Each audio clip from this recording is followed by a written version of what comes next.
Washington, CNN, about half of Americans, 51%, have plans to watch the eclipse of the sun happening across the United States on August 21, according to a CNN poll conducted by SSRS.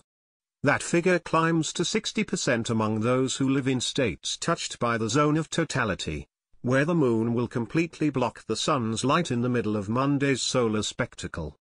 The survey was conducted in early August, and among those who already had plans in place, most said they were not going to travel for a better view. About 4 in 10 said their eclipse plans were to stay put, while 8% said they had made travel plans to view the eclipse of the century. More who live in totality states plan to make a pilgrimage than in the rest of the country, 15% versus 6%, perhaps because a shorter distance will bring them a much better payoff.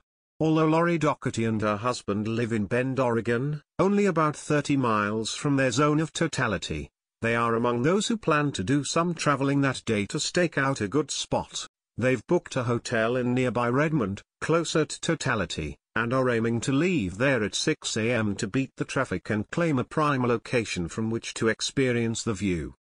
The moon, the black wavy lines known as shadow bands that appeared in midair, and noted that once the sun began to come back up, the birds began to tweet like it was first thing in the morning, and the roosters crowed. She says she expects this eclipse to be a very spiritual moment, and is looking forward to sharing it with her husband, who has never seen one before. There are many people coming into town, and this area is not very heavily populated, so we're looking forward to sharing the experience with all of the visitors. Excitement for the first eclipse to cross the United States in nearly a century is about the same whether Americans live in or out of the zone of totality. 48% described themselves as excited for the event, while about 3 in 10 say they are uninterested. A scant 4% described themselves as scared of the eclipse. Excitement is most prominent among the young. Almost 6 in 10 under age 35 say they're excited for it. That dips to 50% among those age 35 to 50, 44% among the 50 to 64-year-old block and just 38% among seniors. Crystal Wharton lives in Aiken County, South Carolina, near the border with Georgia, where there are sliding doors so her children, ages 2 and 1, can watch the shadows change shapes. Wharton, whose husband is retired, said gratefully it's pretty accessible to us. And since we are home with the kids, we don't have to take off of work or anything. Some who do have to go to the office or to school may be experiencing a once-in-a-lifetime lunch break.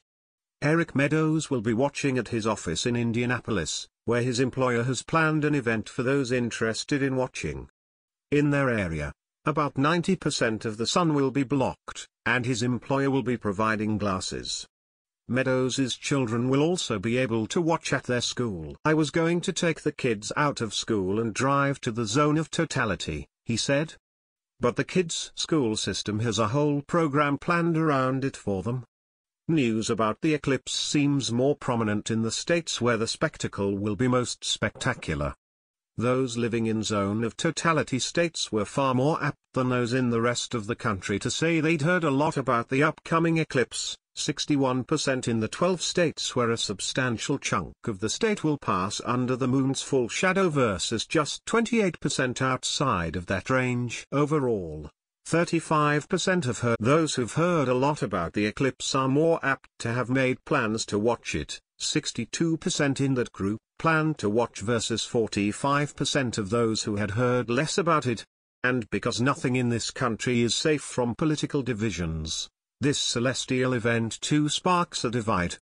Democrats are more apt than independents or Republicans to have made plans to watch the event, 57% among Democrats versus 48% each among Republicans and independents, and liberals are nearly twice as likely as conservatives to say they're excited about it, 63% among liberals versus 34% among conservatives. This CNN poll was conducted by SSRS by telephone August 3 through 6 among a random national sample of 1,018 adults. The margin of sampling error for results among the full sample is plus or minus 3.6 percentage points. It is larger for subgroups.